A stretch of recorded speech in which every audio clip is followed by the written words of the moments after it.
इस कार्यक्रम के पुण्यार्चक हैं स्वर्गीय श्रीमान सेठ माणिकलाल उगरचंद शाह एवं स्वर्गीय श्रीमती विमल श्री माणिकलाल शाह की पुण्य स्मृति में पुत्र पुत्रवधू पौत्र पौत्री बेटी दामाद एवं समस्त शाह परिवार। ओम नमः सिद्धेभ्य। नमः श्रीवर्धमानाय निर्धूतकलिलात्मने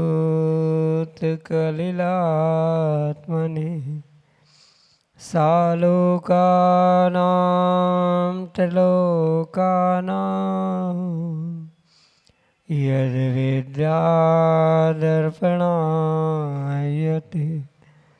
यद्विद्यादर्पणायते।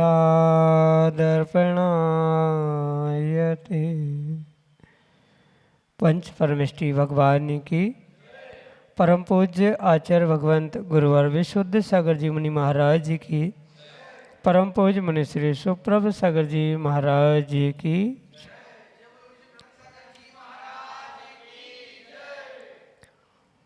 समीचीन विकल्पों का सम्यक समाधान। सम्यक ज्ञान की वह अनूठी विधा जिसके माध्यम से हम सभी अपने ही मन के उन अनेकानेक समीचीन विकल्पों का प्रतिदिन सम्यक समाधान प्राप्त करते हैं, जो सम्यक समाधान निश्चित ही हमारे मन को एक अनूठी सुख शांति की अनुभूति कराने वाला होता है, क्योंकि मन की सुख शांति ही वास्तविक सुख है और उस सुख की प्राप्ति का वह एकमात्र कार्यकारी उपाय समीचीन विकल्पों का सम्यक समाधान। प्रारंभ करते हैं आज का सम्यक समाधान और आज के पहले विकल्प के लिए ऋचा प्रतीक शाह इंदौर मध्य प्रदेश से महाराज जी के चरणों में बारंबार नमोस्तु निवेदित करते हुए अपना समीचीन विकल्प रख रहे हैं कि महाराज जी अनादि के संस्कारों को हम अपनी वर्तमान पर्याय में कैसे दूर करें। क्या ये हमेशा बुरे ही होते हैं? तो फिर इन्हें संस्कार क्यों कहते हैं, कुसंस्कार क्यों नहीं? हमारे समीचीन विकल्प का सम्यक समाधान करने की अनुकंपा करें। नमोस्तु महाराज जी, नमोस्तु। ओम नमः सिद्धेभ्य। परम पूज्य आचार्य भगवान गुरुवर विशुद्ध सागर जी महाराज की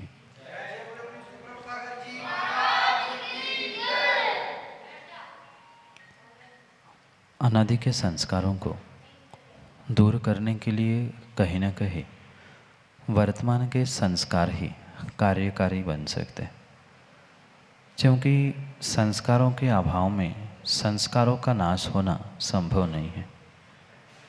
भले ही भूत के वह संस्कार, अनादि के वह संस्कार कुसंस्कार रूप क्यों न हो, पर सामान्य भाषा में उसे संस्कार इन शब्दों से ही उद्घाटित किया जाता है, उन्हें संस्कार ही कहा जाता है। क्योंकि सुसंस्कार कुसंस्कार ये विशेषणों के साथ युक्त बातें हुई, पर सामान्य कथन अगर समझे तो सामान्य कथन की अपेक्षा से वह सु या कु ये प्रत्यय उपसर्ग होने से पूर्ण रूप से वह संस्कार ही हुआ करते हैं।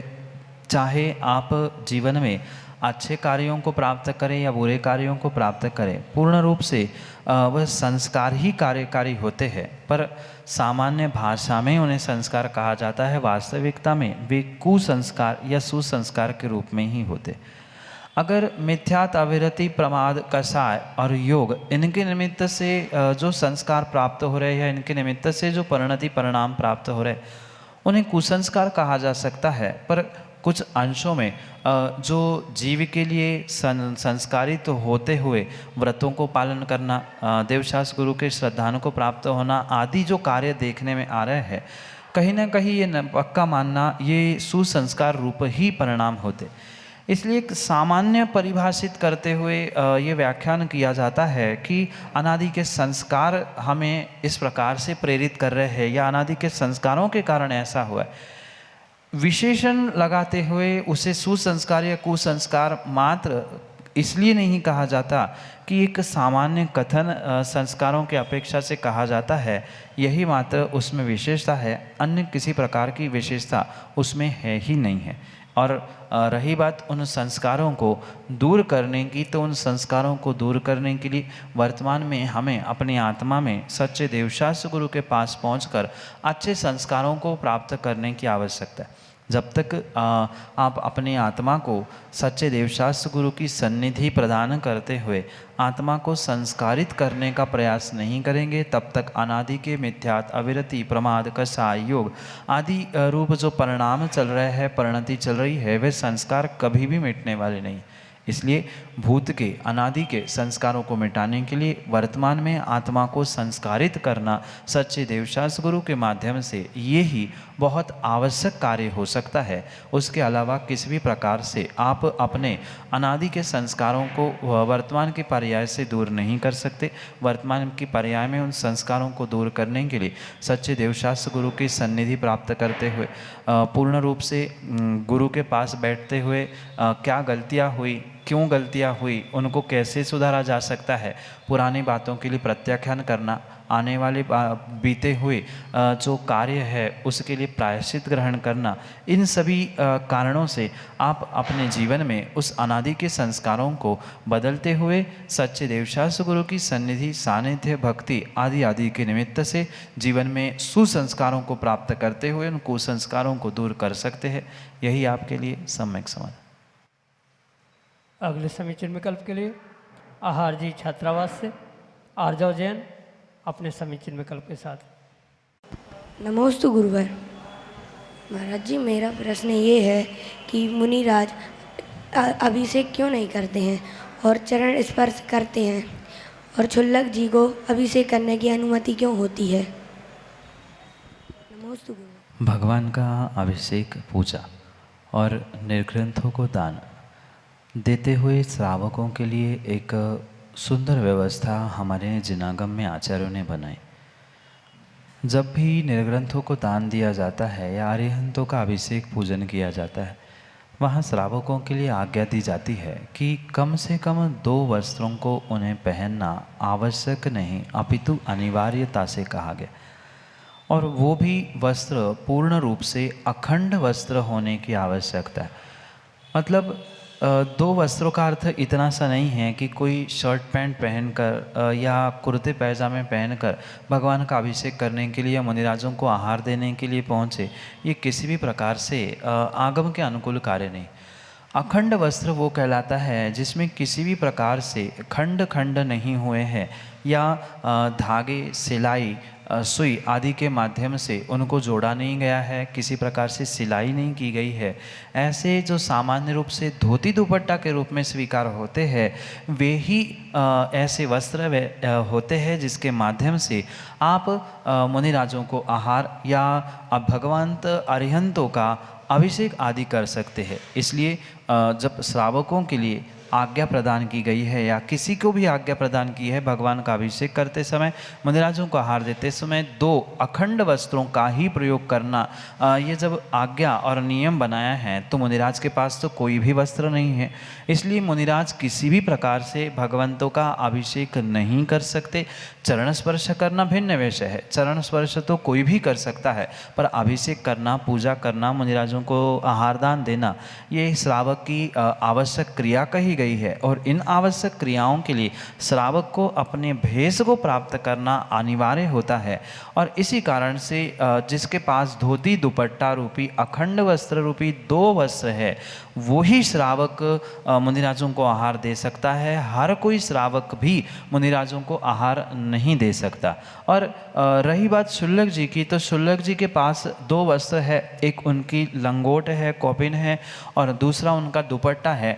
तो वे 2 वस्त्रों के माध्यम से मुनिराजों को आहार भी दे सकते हैं। 2 वस्त्रधारी होने से वे तीर्थंकर अरिहंत भगवान की प्रतिमा का अभिषेक भी कर सकते हैं। उसमें किसी भी प्रकार से कोई दोष है ही नहीं है। पर ये पुनः ध्यान रखें, श्रावकों के लिए वह 2 वस्त्रों का होना, वो भी अखंड रूप से धोती दुपट्टा रूप, वही मुनिराजों को आहार दान और तीर्थंकर भगवान की प्रतिमा का अभिषेक आदि करने की योग्यता रखते हैं। अन्य कोई भी योग्यता नहीं रखता। यही आपके लिए सम्यक समाधान। सिद्ध क्षेत्र आहार जी छात्रावास से अगले समीचीन विकल्प के लिए वीर जैन। नमोस्तु महाराज जी, नमोस्तु महाराज जी, नमोस्तु महाराज जी। महाराज जी मेरा यह सम्यक समाधान है, प्राचीन मंदिरों में आदिनाथ भगवान की मूर्ति पर लंबे बाल क्यों होते हैं? सम्यक समाधान करें। मैं नमोस्तु महाराज जी, नमोस्तु। भगवान की जो प्रतिमाएं होती है वह पूर्ण रूप से उन इतिहासों को प्रकट करने के लिए या इतिहास का बोध कराने के लिए, घटनाक्रम का बोध कराने के लिए हुआ करती।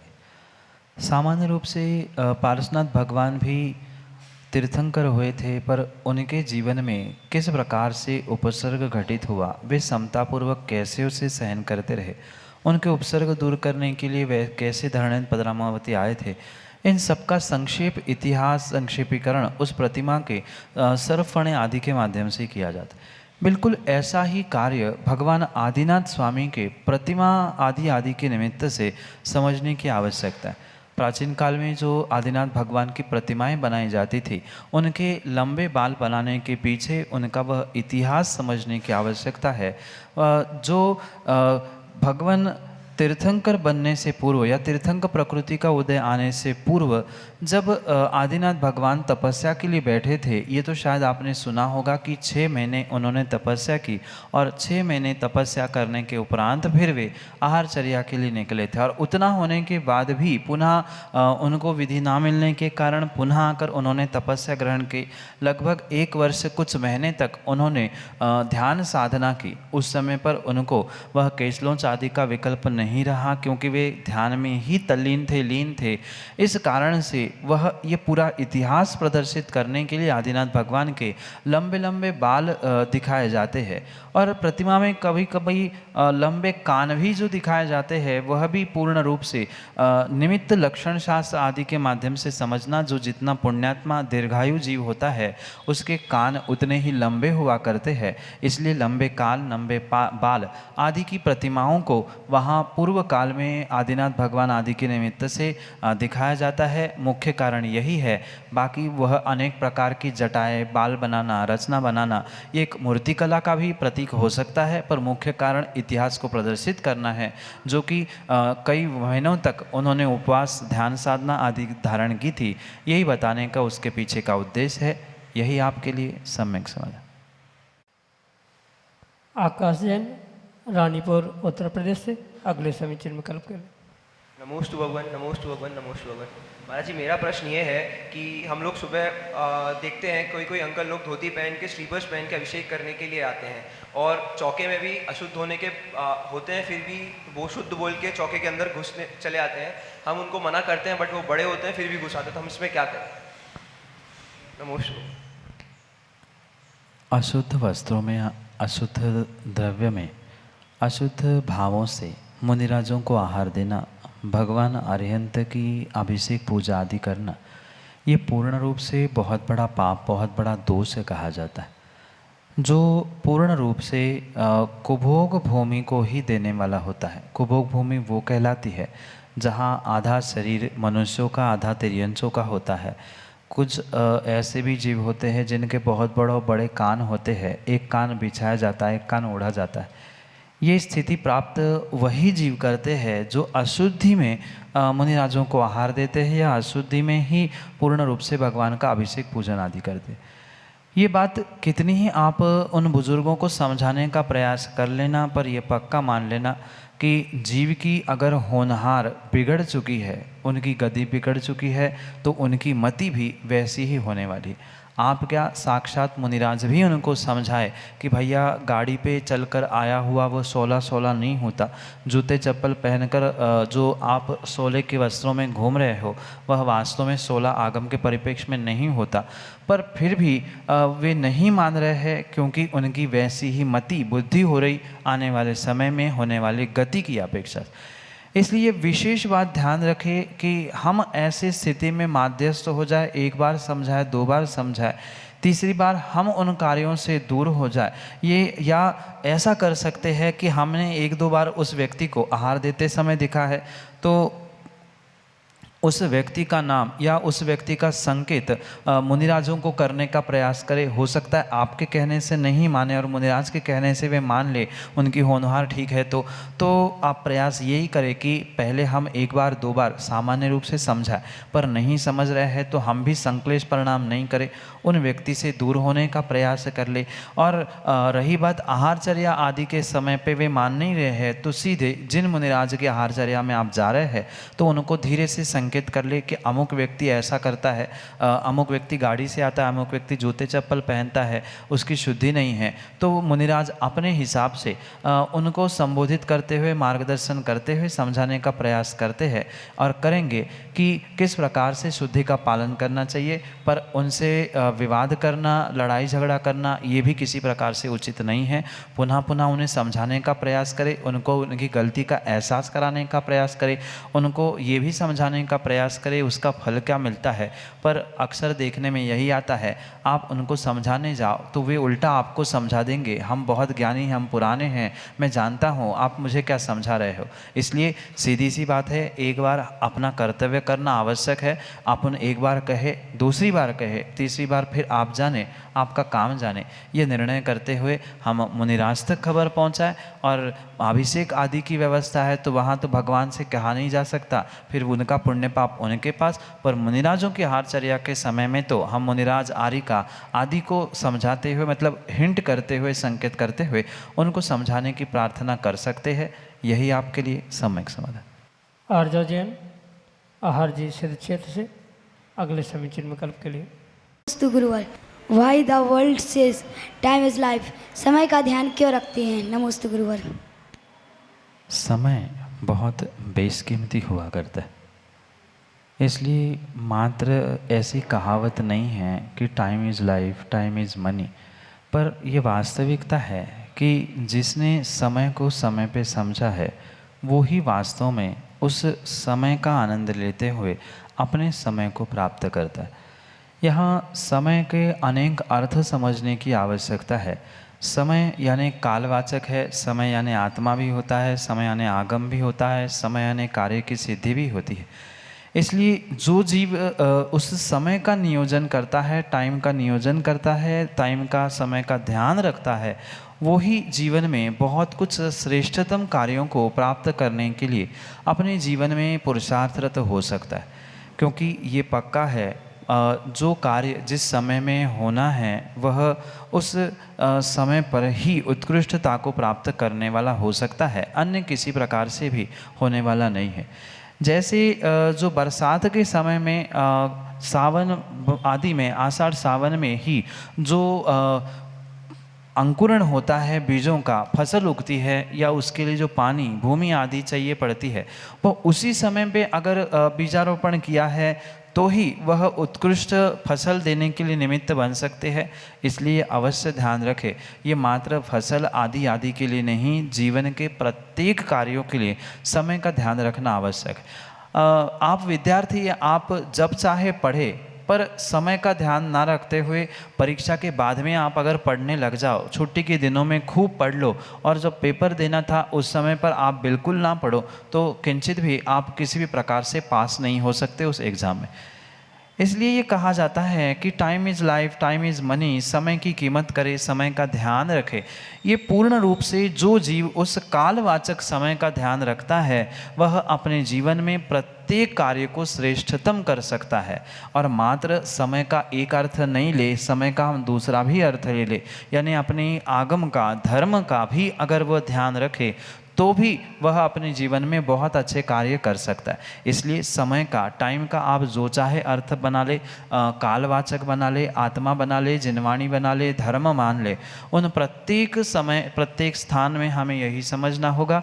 उस प्रत्येक समय का यानी काल का, साथ में आगम का, साथ में धर्म का, जिनवाणी का, आत्मा का, सबका अगर ध्यान रखेंगे, सबका मैनेजमेंट हमारे पास है तो नियम से हम जीवन में सफल होते हैं। अधिकांश लोग संसार में पुरुषार्थ तो करते हैं, मेहनत भी करते हैं, पर पुरुषार्थ मेहनत करने से सफलता मिले ज़रूरी नहीं है।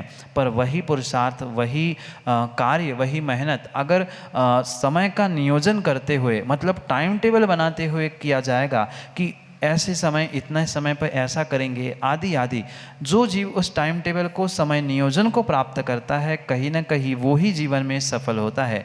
इसलिए समय का ध्यान रखना बहुत ज़रूरी है। ध्यान रखने का मतलब ये नहीं है जैसे एक माँ अपने बेटे का भोजन पानी करा के ध्यान रखती है, ऐसा समय का, घड़ी का, दीवार पे टंगी हुई घड़ी का ध्यान नहीं रखते रहना है।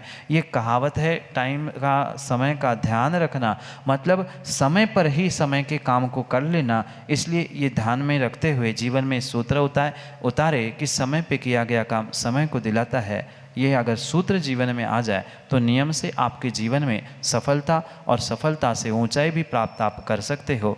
यही आपके लिए सम्यक समाधान। श्रीमती साधना जैन, भोपाल, मध्य प्रदेश से अगले समीचीन विकल्प के लिए। महाराज श्री के चरणों में नमोस्तु नमोस्तु नमोस्तु। महाराज श्री, मेरा प्रश्न है कि ध्यान और मौन जीवन में क्यों जरूरी है? मन की चिंता का निरोध करते हो। मन को जहाँ एकाग्र किया जाता है उसे ध्यान कहा जाता है। और ध्यान के माध्यम से जो पुराने कर्म जीव ने प्राप्त किए हैं, जिसका आश्रयबंध हुआ है, उसकी निर्जरा स्वाभाविक रूप से हुआ करती। क्योंकि ध्यान एक सर्वोत्कृष्ट तप कहा जाता है। 12 प्रकार के जो तप कहे, अंतरंग और बहिरंग, उन बहिरंग तपों में अगर सर्वश्रेष्ठ तप कोई कहा जाता है तो वह ध्यान तप है। और उस ध्यान के माध्यम से कर्मों की निर्जरा जीवन में आप कर सकते हैं। और रही बात मौन की, तो मौन को भी आप ये समझे कि मौन भी एक बहुत बड़ी साधना है। जो जीव जितने अच्छे से श्रद्धापूर्वक मौन रखता है वही पूर्ण रूप से अपने जीवन में सुंदर वचनों को, सुंदर कंठ को, सुस्वर नाम कर्मों को प्राप्त करता है। सुस्वर नाम कर्म को प्राप्त करने के लिए आचार्य भगवंतों ने स्पष्ट कहा है, जो जितना मौन रखता है उसकी वाणी उतनी ही मनोहर होती है। वाणी मनोहरम यस्य सार संदर्भ गर्भिता, उसकी ही वाणी मनोहर होती है, सार संदर्भों से गर्भित होती है, जो पूर्ण रूप से अपने जीवन में मौन को धारण करता है। इसलिए ध्यान के माध्यम से कर्मों के निर्जरा और मौन के माध्यम से जीवन में आप उस उत्कृष्ट सुस्वर नाम कर्म को प्राप्त करते हुए जीवन में उत्कृष्टता को प्राप्त कर सकते हैं। यही आपके लिए सम्यक समाधान। हर्षद घंटे, वासिम, महाराष्ट्र से अगले समीचीन विकल्प। नमस्ते महाराज जी, मेरा प्रश्न ये है कि यदि किसी के माता पिता गुजर जाते हैं तो उनको अग्नि देने वाला उनका बेटा ही होता है, या बेटा गुजर जाए तो उनको अग्नि दिला उनका पिताजी होता है, तो इसका क्या दोष लगता है? कृपया सम्यक समाधान कीजिए। नमस्ते महाराज। मृत्यु के बाद जो शरीर का अंतिम संस्कार, दाह संस्कार, अग्नि संस्कार किया जाता है, चाहे बेटा करे, माता पिता करे या कोई कहे, पर वह जो मृतक शरीर है उसको जलाने का दोष तो अवश्य ही लगता है। और उसी कारण से ही पूर्ण रूप से जो सूतक पातक की, यानी भले ही घर वालों ने जलाया हो और उसके संस्कारों में जो अन्य लोग भी वहाँ पहुँचते हैं, वहाँ भी जो एक दिन का 24 घंटे का देवशास्त्र गुरु से मर्यादा करते हुए सूतक पातक आदि की व्यवस्था बनाई जाती, वह भी मात्र उसीलिए है कि शरीर जो है बहुत सारे जीवों का पिंड हुआ करता है। और जैसे ही उसको अग्नि लगाई जाती है, जलाया जाता है, कहीं ना कहीं जो शरीर में जीव विद्यमान हैं वो भी उस शरीर के साथ जल जाते हैं।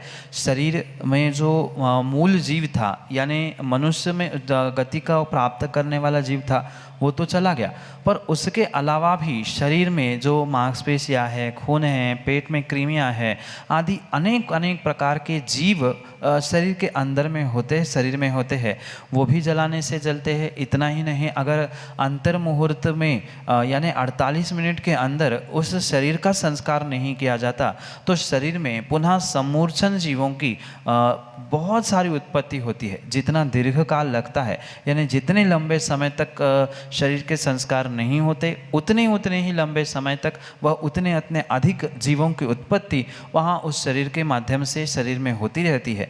इसलिए कहीं ना कहीं उस शरीर को जलाने का नियम से दोष लगता है, और दोष भी हिंसा रूपी ही लगता है। जब तक वह हिंसा का निवारण नहीं है, इसीलिए शायद उस हिंसा के निवारण के लिए ही आगम आगम में आचार्य भगवंतों ने उसके लिए मर्यादा, सूतक पातक की व्यवस्था और उसके लिए प्रायश्चित आदि आदि की व्यवस्था कही है। शरीर जलाने से नियम से, चाहे बेटा हो पिता हो कोई भी क्यों ना हो, पर उसके संस्कार करने से हिंसा का ही दोष लगता है और हिंसा से बचने के लिए ही प्रायश्चित आदि की व्यवस्था कही गई है। ये दोष सबको ही लगता है, यही आपके लिए सम्यक समय। इस प्रकार से परम पूज्य मुनि श्री सुप्रभ सागर जी महाराज ने आज के सम्यक समाधान के इस कार्यक्रम में आए हुए समीचीन विकल्पों का आगमोक्त समाधान हम सभी को प्रदान किया।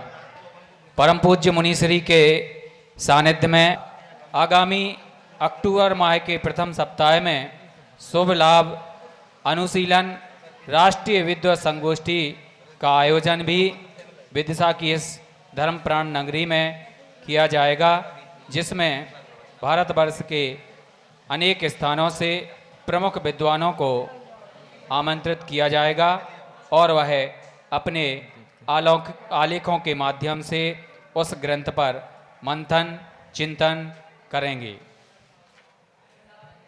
आप सभी भी इस महत्वपूर्ण कार्यक्रम की कड़ी से जुड़ सकते हैं। वह जुड़ने के माध्यम ऑनलाइन माध्यम से भी आप जुड़ सकते हैं। आप हमारे नंबर 8707548811 7415306441 इन नंबरों पर तथा samyak.samadhan@gmail.com इस ईमेल आईडी पर भी आप अपने समीचीन विकल्प हम तक प्रेषित कर सकते हैं। आपसे अनुरोध है कि हमारे सुप्रभ उवाच यूट्यूब चैनल एवं सुप्रभ उवाच फेसबुक पेज को लाइक अवश्य करें, ताकि पूज्य मुनित्रय के सानिध्य में होने वाले प्रभावनामयी आयोजनों की गतिविधियों से निरंतर आप लाभान्वित होते रहें। आदिनाथ चैनल पर सम्यक समाधान के इस कार्यक्रम को भी निरंतर श्रवण करते रहें तथा पूज्य मुनि श्री सुप्रभ सागर जी महाराज की दिव्य देशना प्रतिदिन चैनल पर 7:40 पर प्रसारित होती है, उनका भी लाभ लेते रहें। आज के इस कार्यक्रम में बस इतना ही। आज के इस कार्यक्रम में जुड़े हुए सभी श्रद्धालुओं की ओर से परम पूज्य मुनित्रय के चरणों में कोटि सा नमोस्तु पूर्वक आज के इस कार्यक्रम को यहीं संपन्न करने की अनुमति चाहेंगे। नमोस्तु गुरुदेव, नमोस्तु गुरुदेव, नमोस्तु। इस कार्यक्रम के पुण्यार्जक थे स्वर्गीय श्रीमान सेठ माणिकलाल उगरचंद शाह एवं स्वर्गीय श्रीमती विमल श्री माणिकलाल शाह की पुण्य स्मृति में पुत्र पुत्रवधू, पौत्र पौत्री, बेटी दामाद एवं समस्त शाह परिवार।